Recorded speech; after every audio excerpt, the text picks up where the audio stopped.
Well, I like to say that IP is everywhere. Well, the corollary to that is that IP trouble can be everywhere if you aren't careful. So this issue came to mind during a Q&A session that I had last week with a great organization that I recommend, the Institute for Management Consultants. And we had a wonderful conversation. And as often happens, all manner of IP related stories come up, and one came up regarding a parent who wanted to record a school play and post it on the internet.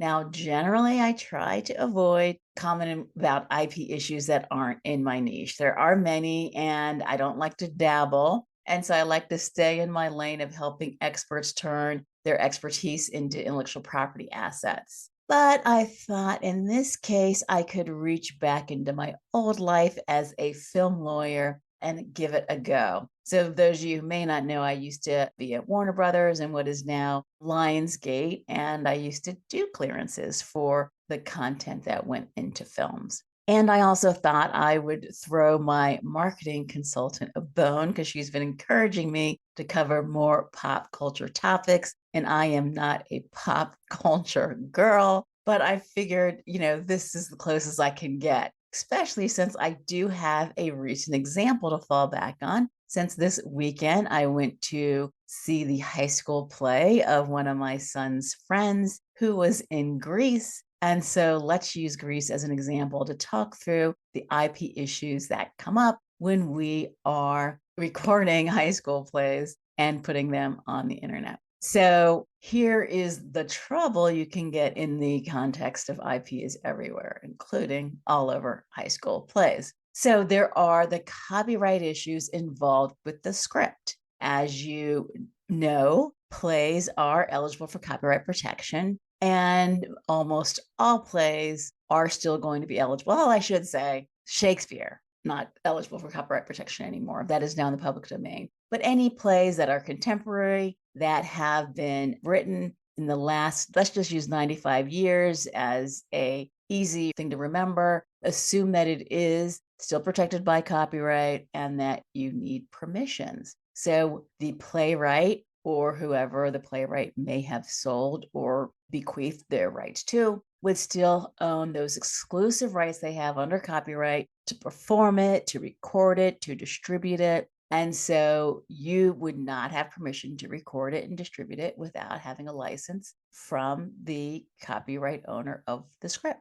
In addition, there are script adaptations generally for high school plays. So being able to create a derivative is also one of the exclusive rights of copyright owners. And so the derivative work would be eligible for copyright protection, assuming the derivative has permission from the original owner. The derivative work would also have copyright protection. And most, if not all, school plays have been adapted in some ways because there are minors involved, sometimes for time. This particular performance of Grease, as someone who has watched it many times, both the movie and the original Broadway play, I was disappointed to hear that the audience does not know that Sandy won't go to bed till she's legally wed, and neither did they ever find out about Rizzo's bun in the oven. So it was a pretty sanitized version for a high school play, frankly. But in any case, we still enjoyed it very much. So that's derivative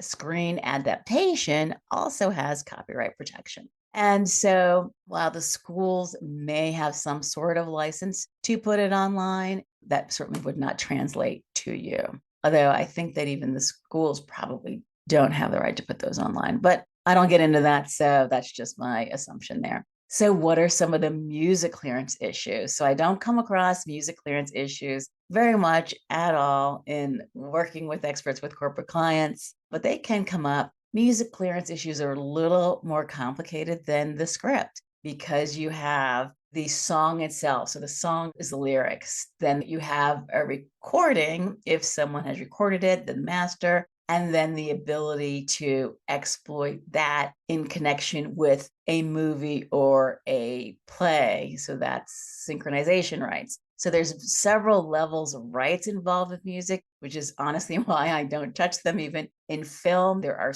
whole departments that deal with music clearances in films. But of course, at the end of the day, music is protected by copyright. And so we've probably heard about compulsory licenses where I can create a cover of my favorite song and I can record it and I can distribute it. And I do have to pay compulsory license fees, but I don't have to get permission from the artist to record my own cover. I do need permission to use their recording, but I don't need it to use my recording. But that does not apply for when we are incorporating or synchronizing a song with a film or a play. So that's a whole another level of permissions that you need. And so we do need to, again, get permission if we're going to distribute a recording of music with a video.